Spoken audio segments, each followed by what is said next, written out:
Shalom, selamat pagi.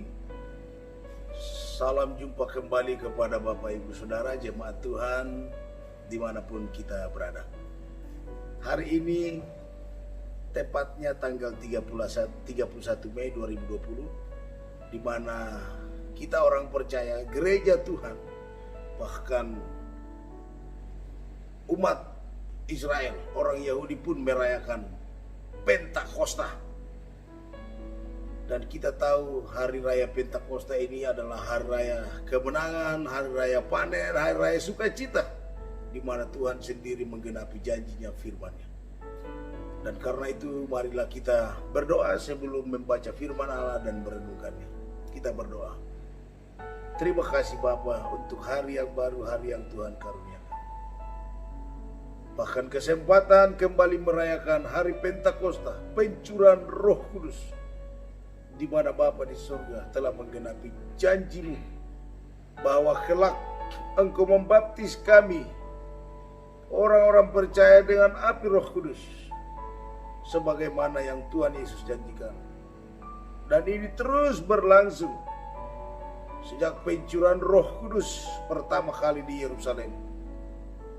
Dan hari ini selaku orang percaya, kami terus tak henti-hentinya mengucap syukur atas pencurahan kuasa-Mu di dalam diri kami. Engkau telah mengaruniakan Roh Kudus dalam diri kami selaku orang percaya.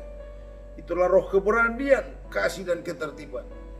Bukan roh ketakutan, tetapi kami harus dibangkitkan dalam semangat yang baru, bahkan cara hidup yang baru, supaya kami lebih kuat dan teguh lagi menghadapi pandemik COVID-19 ini ya Tuhan.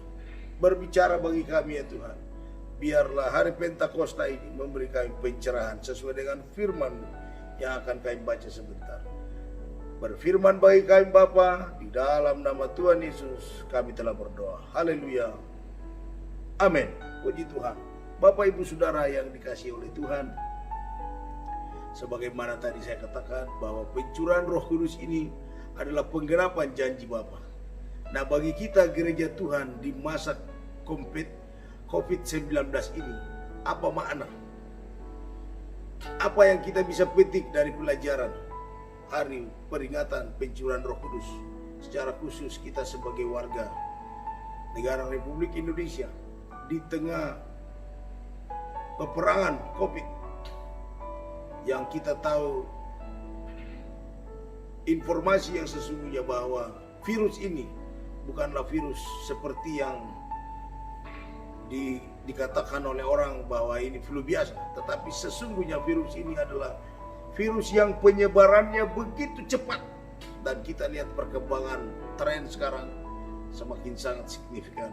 Dan karena itu kita juga terus berdoa dan mendukung pemerintah dalam upaya penanggulangan COVID, bahkan penyelesaian atau penuntasan wabah COVID ini, yang tentu memakan waktu yang bukan cepat, tetapi kita lihat upaya keras yang dilakukan oleh pemerintah, mulai dari PSBB dan disiplin protokol kesehatan yang luar biasa. Dan gereja juga harus ikut membantu dan mendukung bagaimana supaya menjadi contoh yang baik di tengah masyarakat.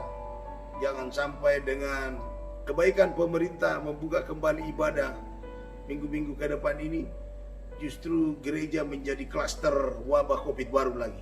Kita berdoa supaya ini benar-benar kita hindari. Karena itu kita masih ibadah secara live streaming YouTube untuk jemaat Gereja Bethel Indonesia Haleluya Jayapura. Kita harus mempersiapkan diri sebaik mungkin, ikuti protokol kesehatan pemerintah, terutama physical distancing untuk jarak. Dan sebaiknya kalau mau beribadah, protokol kesehatan harus dijalankan. Semua jemaat harus pakai masker, datang dengan kesiapan hati dan berdoa, dan tidak pakai lama dalam ibadah. 1 jam paling tinggi, tidak ada salam kiri salam kanan. Yang ada adalah salam sehati. Tidak boleh sentuhan, dijaga jaraknya. Dan tentu gereja harus lebih mawas diri, lebih sungguh-sungguh lagi dalam persiapan ibadah, penggunaan disinfektan, supaya alat-alat ibadah mulai dari kursi dan semua kita harus semprot. Jemaat yang mau beribadah harus cuci tangan, cuci kaki, dan semua harus pakai masker. Kemudian petugas terutama harus pakai pakaian astronot, minimal kepalanya kayak ada pele-pele plastik transparan, supaya waktu menyanyi jangan air liurnya keluar tersembur dan kena orang lain. Dan karena itulah kita perlu persiapkan diri, jangan cepat-cepat langsung kumpul-kumpul.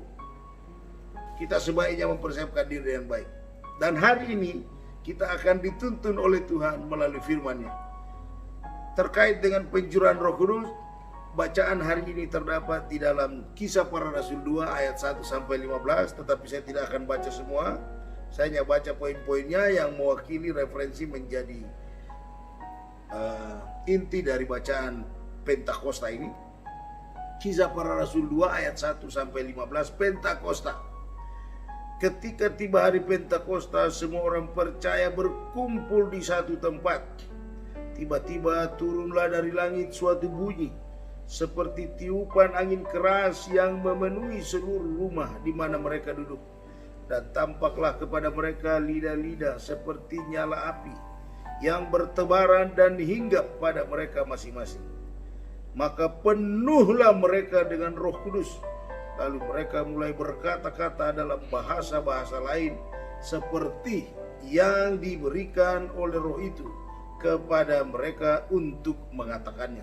Ayat 5, waktu itu di Yerusalem diam orang-orang Yahudi yang saleh dari segala bangsa di bawah kolong langit. Mereka itu juga merayakan Pentakosta. Tapi saya akan jelaskan nanti Pentakosta perjanjian lama dengan perjanjian baru seperti apa gambarannya. Mereka mendengar ketika turun bunyi itu, berkerumunlah orang banyak. Mereka bingung karena mereka masing-masing mendengar rasul-rasul itu berkata-kata dalam bahasa mereka sendiri. Mereka semua tercengang-cengang dan heran, lalu berkata, bukankah mereka semua yang berkata-kata itu orang Galilea? Mereka semua tercengang-cengang heran, lalu berkata, bukankah mereka semua orang yang berkata-kata itu orang Galilea? Bagaimana mungkin kita masing-masing mendengar mereka berkata-kata dalam bahasa kita sendiri, yaitu bahasa yang kita pakai di negeri asal kita. Kita orang Partia, Media, Elam, penduduk Mesopotamia, Yudea dan Kapadokia, Pontus dan Asia. Ada orang Asia kumpul saat itu di Yerusalem.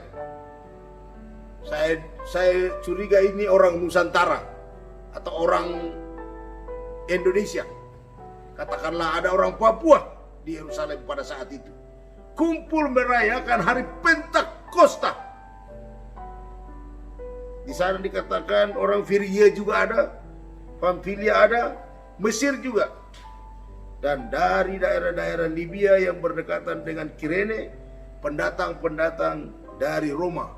Luar biasa saudara-saudara, orang-orang kudus, orang-orang percaya, termasuk orang-orang yang sudah mengikuti Pentakosta, ajaran agama Yahudi ini. Bagaimana mereka kumpul di Yerusalem sebagai hari raya panen raya berkat, di mana Tuhan memberkati dengan hasil gandum yang melimpah. Mereka merayakannya selama 7 minggu terkait dengan Pentakosta dalam perjanjian lama. Baik orang Yahudi maupun penganut agama Yahudi, saya sudah katakan tadi. Orang Kreta, orang Arab, kita mendengar mereka berkata-kata dalam bahasa kita sendiri tentang perbuatan-perbuatan besar yang dilakukan oleh Allah. Mereka semua tercengang-cengang dan sangat termangu-mangu sambil berkata seorang kepada yang lain, apakah artinya ini? Tapi orang lain yang menyindir, mereka sedang mabuk oleh anggur manis. Bapak Ibu Saudara jemaat yang dikasihi oleh Tuhan, sekedar latar belakang informasi terkait Pentakosta ini saudara-saudara. Di kalangan umat perjanjian lama, Pentakosta atau orang Yahudi, Pentakosta artinya hari ke-50. dirayakan 7 minggu setelah panen gandum. Nah, ayat referensinya ini kita baca dalam Imamat pasal yang ke-23 ayat 15 sampai dengan 21. Tetapi juga kitab Ulangan 16 ayat 9 sampai 12. Bagi orang Yahudi, umat yang percaya orang Israel, Pentakosta itu artinya hari yang ke-50 dan mereka merayakan hari panen raya. Mereka bersukacita, bergembira karena menerima berkat yang berkelimpahan dan merayakan itu selama 7 minggu. Nah, dalam penjelasan ini Bapak Ibu Saudara dikasih oleh Tuhan, dalam perkembangan selanjutnya dikatakan hari ke-50 ini dihitung mulai dari tanggal 14 Nisan. Ini tanggal kalender Yahudi, yaitu hari Paskah Yahudi. Pada hari ke-50 ini kemudian diperingati pula turunnya Taurat kepada Musa di kalangan umat Kristen. Hari ke-50 itu, nah ini yang sekarang dalam perjanjian baru bagi kita gereja Tuhan, bahwa dikatakan hari ke-50 itu dirayakan 7 minggu setelah kebangkitan Yesus untuk memperingati hari pencurahan Roh Kudus. Kita tahu setelah Yesus bangkit pada hari yang ketiga, selama 40 hari Yesus menyatakan dirinya penampakan kepada murid-murid. Kemudian waktu Yesus naik terangkat ke sorga, pas 10 hari kemudian Tuhan mencurahkan rohnya. Berarti pas 50, hari yang ke-50. Jadi ini ada kemiripan, tetapi intinya sama, yaitu masalah panen raya. Kalau di perjanjian lama orang Yahudi merayakan panen gandum, panen raya, dan mereka diajarkan untuk melakukan hari Pentakosta ini secara turun-temurun di dalam bacaan tadi Imamat dan Ulangan. Maka di dalam perjanjian baru untuk kita gereja Tuhan masa kini, umat Kristen, hari ke-50 itu dirayakan 7 minggu setelah kebangkitan Yesus untuk memperingati turunnya Roh Kudus kepada gereja Tuhan, para rasul, murid-murid Tuhan. Jadi perayaan 7 minggu setelah panen raya bagi dunia perjanjian lama, maka diterapkan oleh perjanjian baru oleh gereja Tuhan masa kini dalam panen raya rohani, yaitu tuaian jiwa-jiwa masa kini. Nah, inilah latar belakang dari arti etimologi Pentakosta itu. Ya, Pentakosta hari yang ke-50. Jadi tidak usah diperdebatkan soal itu. Untuk kita gereja Tuhan, arti dan makna hari pencurahan Roh Kudus di tengah wabah COVID-19 ini, maka mari kita melihat Tuhan menggenapi janjinya, yaitu mengirimkan seorang penolong, seorang penghibur, tetapi juga melalui kuasa Roh Kudus ini kita mendapat kekuatan baru. Sebagaimana yang Yesus ucapkan di dalam Kisah Rasul 1 ayat 8 sebelum terangkat ke surga. Tetapi kamu akan menerima kuasa Roh Kudus kalau Roh Kudus turun ke atas kamu. Dan kamu akan menjadi saksiku di Yerusalem, di seluruh Yudea, seluruh Samaria, sampai ke ujung bumi. Nah, karena itu saudara-saudara dikasih oleh Tuhan, tepat pada hari yang ke-10 atau pas 50 hari ini, pencurahan Roh Kudus ini tadi dinyatakan dengan secara fisik bahwa terdengar di ruangan itu, ya, ada suara dari langit yang menderu seperti taupan memasuki ruangan para murid-murid berkumpul. Dan muncullah lidah-lidah api yang menghinggapi para murid. Dan mereka mulai berbicara dalam bahasa-bahasa baru. Bahasa-bahasa seperti yang Roh Kudus perkatakan kepada mereka. Nah, inilah tanda secara fisikly bagaimana kehadiran Roh Kudus di tengah perhimpunan mereka Loteng 2 Yerusalem itu. Mereka merasakan kehadiran kuasa Tuhan. daya, kekuatan baru ini yang Tuhan berikan untuk mereka lebih sigap lagi, untuk mereka lebih teguh, lebih kuat lagi, baik ke dalam maupun keluar. Daya kekuatan ini yaitu kuasa Roh Kudus Tuhan anugerahkan bagi gereja Tuhan secara khusus untuk kita saat ini di tengah wabah COVID-19. Secara ke dalam Roh Kudus menguatkan kita, saudara-saudara. Dikatakan oleh firman Tuhan, Tuhan tidak memberikan roh ketakutan kepada kita, tapi Tuhan memberikan roh keberanian, kasih dan ketertiban. Artinya engkau yang percaya kepada Kristus, di dalam dirimu, di dalam hidupmu ada Roh Kudus, ada kekuatan yang Tuhan anugerahkan. Karena itu terimalah kekuatan dari Tuhan. Engkau tidak usah takut, tidak perlu khawatir, tidak perlu cemas tentang apa yang kau makan dan minum, termasuk apa yang kau pakai. Tetapi percayalah kepada Tuhan. Tuhan memelihara orang-orang pilihannya. Tuhan memelihara orang-orang umat tebusan. Nah, di tengah bermasyarakat, berbangsa dan bernegara ini, tentu kita berdoa supaya Tuhan juga menganugerahkan kekuatan Pentakosta ini kepada bangsa Indonesia. Sebab hari Pentakosta ini adalah merupakan kekuatan baru untuk kita. Kita bersyukur punya lagu yang lama, lagu lama, api Pentakosta ku punya, ku biarkan menyala, menyala, menyala selamanya. Terimalah api Pentakosta ini.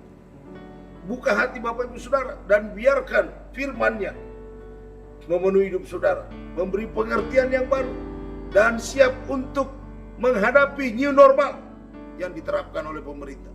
Kekuatan baru Roh Kudus ini memberikan hikmat kepada Bapak Ibu Saudara untuk menjalankan protokol yang pemerintah sudah siapkan, sehingga kita juga tidak gegabah, tidak latah, dan jangan abai untuk hal-hal seperti ini, karena kita sedang berperang dengan virus COVID-19 ini.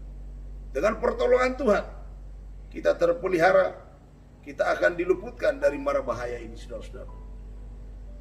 Kita tahu di dalam Injil Yohanes pasal 16 ayat 8 sampai dengan 15, salah satu tugas Roh Kudus, pekerjaan Roh Kudus apabila Ia datang, Roh kebenaran, Dia akan menginsapkan dunia ini atas dosa. Dia akan mengingatkan manusia akan kebenaran, tapi juga akan penghakiman.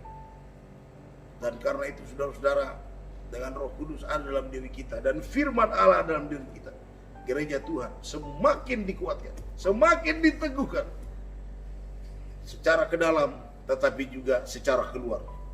Engkau akan diberi keberanian untuk bersaksi tentang nama Yesus, bahwa nama Yesus adalah nama yang memberi keselamatan, pengampunan dosa. Di dalam nama Yesus ada kesembuhan, ada keselamatan yang kekal. Sebagaimana firman-Nya, akulah jalan, kebenaran, dan hidup. Tidak seorang pun sampai kepada Bapa kalau tidak melalui aku.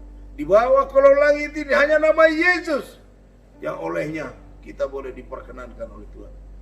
Saudara diberi keberanian untuk bagaimana berlaku, hidup secara baik, tetapi juga bertindak dalam menghadapi new normal ini. Saudara akan ditolong oleh Tuhan. Dengan kekuatan baru ini, saudara tidak sendiri. Saudara sudah punya mitra. Mitra kita yang terpercaya itulah Roh Kudus. Karena itu, terima Dia, saudara-saudara. Libatkan Dia dalam segala pergumulan, rencana, cita-cita saudara. Saudara akan lihat Roh Kudus akan menolong saudara. Dia adalah roh yang gentleman, roh yang sangat lemah lembut, dan Dia tidak sembarangan. Dan ketika kita berseru, Yesus tolong saya, Roh Kudus akan menolong saudara. Roh Kudus akan datang. Yang penting di sini, mari merayakan hari Pentakosta ini dengan sukacita, dengan kemenangan, dan siapkan hidup saudara untuk terus mengalami dan meminta kepenuhan Roh Kudus. Dia akan menolong saudara dan memberikan rasa puas, dan saudara punya kehausan itu Tuhan akan penuhi. Tuhan akan berikan kelegaan bagi Bapak Ibu Saudara. Karena kata Yesus, Marilah kepadaku, hai kamu yang letih lesu dan berbeban berat, datanglah kepadaku, aku akan memberikan kelegaan kepadamu. Roh Kudus diutus oleh Tuhan, oleh Bapa di surga untuk menolong kita, saudara-saudara. Karena itu siapkan diri saudara untuk menerima pekerjaan-pekerjaan besar ini. Karena dengan Roh Kudus ada dalam hidup kita, maka kita telah menerima daya kuasa dari Tuhan yang baru. Dan hal inilah yang kita perlukan. Dunia membutuhkan hal ini. Dan karena itu, terimalah keberanian dari Tuhan. Berani untuk menolak segala pekerjaan dosa. Berani berkata tidak kepada narkoba. Berani berkata juga tidak kepada hal-hal yang jahat. Tetapi berani juga berkata ya untuk semua kehendak Tuhan. Berani berkata untuk firman Allah. Saudara tidak usah takut. Percayakan hidup saudara kepada Tuhan. Alkitab mencatat, diberkatilah orang yang mengandalkan Tuhan, yang menaruh harapnya kepada Tuhan. Dan hari Pentakosta ini membuat roh kita menyala-nyala melayani Tuhan. Selamat merayakan hari Pentakosta dan terimalah hari api Pentakosta. Biarlah rohmu menyala-nyala dan layanilah Tuhan. Bukan dagingmu yang menyala-nyala, tetapi roh untuk melayani. Semangat. Ada kehausan, ada kepuasan tersendiri ketika saudara melayani jiwa-jiwa yang lapar dan haus bagi Tuhan. Tuhan memberikan hikmat bagi saudara. Dan biarlah hari Pentakosta ini menjadi semangat baru untuk kita. Dan terimalah kasih karunia dari Tuhan, kekuatan dari Tuhan hari ini sampai selama-lamanya. Tuhan Yesus memberkati kita. Shalom. Mari kita berdoa. Bapa di sorga, firman-Mu hidup dan berkuasa. Biarlah hari Pentakosta ini mengingatkan kami untuk terus semangat memiliki kobaran api penginjilan. Kapan dan di mana saja kami berada, kami boleh menjadi saksi dan menjadi berkat sebagaimana kehendak. Umat-Mu dimanapun mereka berada, Tuhan juga tolong mereka. Hiburkan mereka yang sakit, yang susah. Kuatkan yang lemah, sembuhkan yang sakit ya Tuhan. Tolong mereka yang punya beban hidup. Pokok-pokok doa Tuhanlah jawaban atas hidup mereka. Dan biarlah mereka bangkit dari tidur mereka, supaya mereka dipenuhi Roh Kudus juga. Dan mereka memiliki semangat api penginjilan. Terima kasih ya Tuhan. Kami terima pencurahan Roh Kudus-Mu. Dan kami mau terus berjalan dalam tuntunan kuasa. Dengar dan sambut doa kami Bapa. Di dalam nama Tuhan Yesus kami sudah berdoa dan bersyukur. Haleluya. Amin.